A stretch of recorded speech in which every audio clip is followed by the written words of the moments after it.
अच्छा। हरे कृष्णा। परीक्षित के podcast beyond percentile में आपका स्वागत है। And yet again we have Ajay aspirant जिन्होंने जेई मेंस 2025 में आउटस्टैंडिंग रिजल्ट्स रखे हैं। प्लीज़ अपने आप को इंट्रोड्यूस कीजिए एंड बताइए कि तुम्हारा स्कोर क्या है। मेरा नाम ज़ैनुजा उस्मानी। मेरा स्कोर था 98.18% है।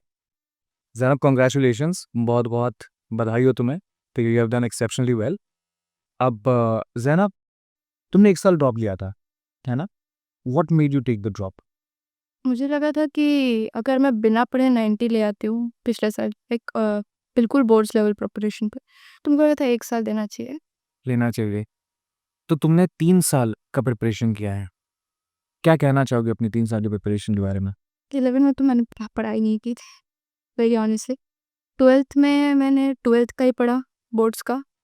वो तो चिल ही था, मतलब 12th में बोर्ड्स का पढ़ना है क्या है, वो चिल ही था, ठीक है। और फिर इस साल मेरे को लगता है मैंने मेहनत की, और ज़्यादा मेहनत इसी साल की। पिछले 2 साल में कुल मिला नहीं कुछ। कौन से सब्जेक्ट में ज़्यादा मेहनत की? मैथ्स फिर भी कम आया यश। फिर भी कम आया मैथ्स में। अगर तुम्हें अपने जर्नी के बारे में कोई एम्बैरेसिंग मोमेंट शेयर करना हो, जहाँ पे तुम्हें लगा कि अरे ये क्या हो गया, यहाँ से तो अपने आप को पिकअप करना पड़ेगा बहुत ज़ोर से, what would it be? Like starting में मेरा प्रिपरेशन अच्छा चल रहा था। फर्स्ट 2-3 महीने जोश भी था। फिर एक पॉइंट आया था जहाँ पे पूरा स्टैग्नेंट लगता है ज़िंदगी, एकदम स्टैग्नेंट, और कुछ मतलब मन ही नहीं कर रहा है। फिर मैं सोने लगी कुछ ज़्यादा ही, लाइक 12-12 घंटा, 13 घंटा। तो वो मेरे को बहुत अजीब लगता था। फिर जब से क्रैश कोर्स शुरू हुआ, फिर से शुरू हुआ वैसे ही अपने आप को मोटिवेटेड रखने के लिए तुमने क्या-क्या किया? मोटिवेट। मेरे को लगता था जैसे अगर नहीं आएगा रिजल्ट तो फिर क्या होगा? ना तो उतने पैसे हैं कि एकदम उड़ा के प्राइवेट में चल जाओ, नहीं तो मेरे को गवर्नमेंट कॉलेज में नहीं जाना था। मेरे को चाहिए था एक एनआईटी, तो मेरे को अपने लिए खुद का फ्यूचर दिखता था पैसे कि हाँ, अगर आज नहीं मेहनत करूँगी तो कल नहीं मिलेगा। मोटिवेशन से ज़्यादा क्या तुम्हें लगता है डिसिप्लिन ने तुम्हें ज़्यादा काम दिया है? नहीं, motivation has been a primary factor. Discipline है, बहुत डिसिप्लिन था। अच्छा, अगर तुम डिसिप्लिन नहीं थी, तो हम जानना चाहते हैं कि तुम्हारा डेली शेड्यूल कैसा दिखता था? लाइक क्रैश कोर्स का टाइम या उससे पहले? दोनों।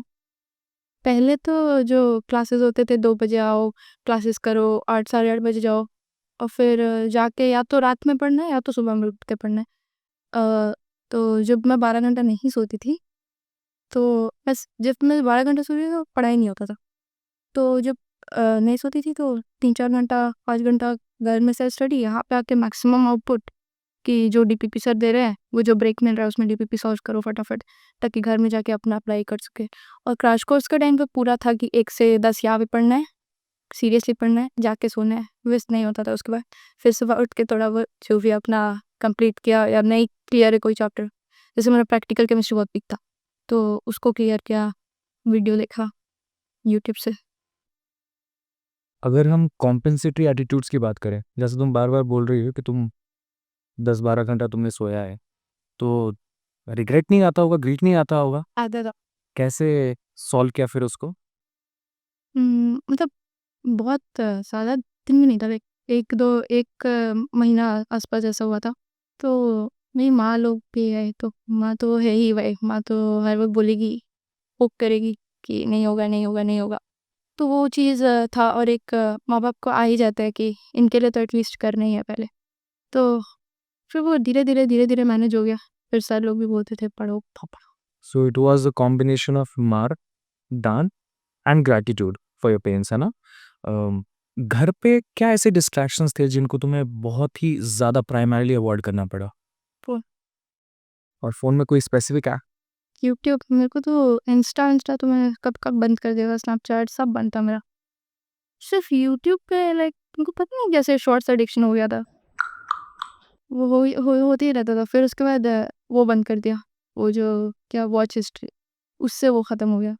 वो रिकमेंडेशंस ही नहीं आता था। फिर क्या देखे इंसान, तो देखने के लिए कुछ बचा ही नहीं। अगर हम क्रैश कोर्स की बात करें, क्रैश कोर्स के टाइम पे तुम में काफ़ी प्रेशर रहा होगा एंड देन तुमने 1 साल ड्रॉप भी लिया है। कहीं न कहीं पे at the back of the mind students के दिमाग में ये रहता है कि अगर हमने ड्रॉप लिया है, so we are actually running out of time. हमने थोड़ी-सी गलती कर दी। गलती कर दी या इन द सेंस हमने कॉन्शियस डिसीजन लिया है कि मेरे दोस्त या मेरे पीयर्स में से आगे अब निकल चुके हैं एंड मैं अब थोड़ा पीछे हूँ। तो ऐसे प्रेशराइजिंग टाइम्स पे कैसे अपने आप को हैंडल किया? मैं बहुत ऑनेस्टली बताऊँ तो उतना प्रेशर मुझको फ़ील नहीं हुआ कभी। मेरे माँ-बाप बहुत चिल है एक्चुअली। और ये बहुत ज़्यादा उनके ऊपर जाता है कि मेरी माँ बोलती थी कि नहीं होगा तब भी देख लेंगे। सपोर्टिव है। बहुत। तो मेरे को ऐसा एकदम ऐसे प्रेशर फ़ील नहीं हुआ। मेरे दोस्तों को भी बोलते हैं कि मेरी माँ रो रही है, ये कर रही है, वो कर रही है। उनको प्रेशर फ़ील होता है। उनको कभी ऐसे प्रेशर फ़ील नहीं हुआ। मेरे को बस था कि पढ़ना है, निकालना है, कुछ बनना है, बस। गोल ये था। सो तुम्हारे घर पे you had a very chill environment and तुम्हारे पेरेंट्स सपोर्टिव थे। उसके ऊपर से तुमने अपने डिस्ट्रैक्शंस को एट अ मिनिमम रखा। तुम्हारे स्टडी एनवायरनमेंट के बारे में जो तुम्हें कोचिंग में मिला, क्या बोलना चाहोगी? मेरे को लगता है बहुत हेल्प हुआ। जैसे सबसे बड़ी चीज़ तो ये है कि इतना घंटा बच्चों को बैठा देना वहाँ पे, कि मेरे को बैठने की आदत नहीं था। मेरे को बिल्कुल ही आदत नहीं था इनफैक्ट। तो मैं वहाँ पे बैठ जाती थी, मेरे को बहुत पहले लगता था कि यार इतना देर पढ़ ले रही हूँ। तो वो चीज़ मेरे को बहुत अच्छा लगा। फिर टेस्ट का चीज़ बहुत अच्छा है कि टेस्ट आएगा रिज़ल्ट, अब नहीं आएगा रिज़ल्ट तो बेइज़्ज़ती होगा। 4-5 आपके दोस्त में उड़ा देते कि एकदम नहीं आए अच्छे। तो मेरे को लगता था कि नहीं, एटलीस्ट की थोड़ा इज़्ज़त तो आना चाहिए। So persistence while sitting and test का जो एक दिमाग में रहता है, कंपटीशन जो है, वो तुम्हें हेल्प किया है काफ़ी। टेस्ट में बैठना, टेस्ट के एनवायरनमेंट को सिमुलेट करना फॉर जेईई एस्पिरेंट कितना इंपॉर्टेंट है?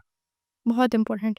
मेरा जेईई अच्छा गया, इसका बहुत बड़ा रीज़न ये था कि मैं बहुत चिल थी। मेरे को लग ही नहीं रहा था कि ऐसे कि कुछ कि मतलब जेईई दे रही हूँ, ठीक है? मतलब 2 बार पहले दे चुकी हूँ फुल साल का, तो पिछले साल में थोड़ा कम ही नर्वसनेस था। मैं जेईई में बैठती हूँ, मेरे को लगता है जैसे बस हो गया, क्या है करके तो जाना है। उसके बाद 3 घंटे के बाद तो मस्त चिल है ज़िंदगी। तो मैं नहीं लिया था प्रेशर, बिल्कुल नहीं लिया था जेईई के दिन। उस दिन मस्त 1 घंटा 30 मिनट मैथ्स किया जैसे करना था, फिज़िक्स, केमिस्ट्री किया, बस फिज़िक्स रिवाइज़ नहीं किया, वो ना वो थोड़ा मार्क्स आ वहाँ पर बात आ जाती है, अदर पर मैं सॉरी चीज़ हो ज़्यादा।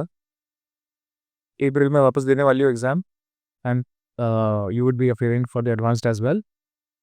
कैसा लग रहा है अभी का प्रेशर? नहीं लग रहा है, बहुत चिल लग रहा है। नहीं, एक्चुअली में सीरियस होने की ज़रूरत है, फिर से वैसे हो गया है। तुम अपने इस चिल एनवायरनमेंट को, बट नॉट अ एनवायरनमेंट, तुम अपने इस चिल माइंडसेट को एक इग्नोरेंट एटीट्यूड समझोगी, एक अवॉइडेंट एटीट्यूड समझोगी? Does it help you a lot या तुम्हें लगता है कि इस पे थोड़ा काम करने की ज़रूरत है? मुझको लगता है थोड़ा काम करने की तो ज़रूरत है, बहुत ज़्यादा चिल हो जाता है। थोड़ा मार-पीट करते घर पे तो शायद इतना चिल नहीं होता है। वेल आई होप कि टाइम के साथ you would streamline yourself and congratulations again. Thank you. I would like you to achieve everything that you strive for, and we wish you all the best. Thank you. And with this, we come to end to this session. Vishnu.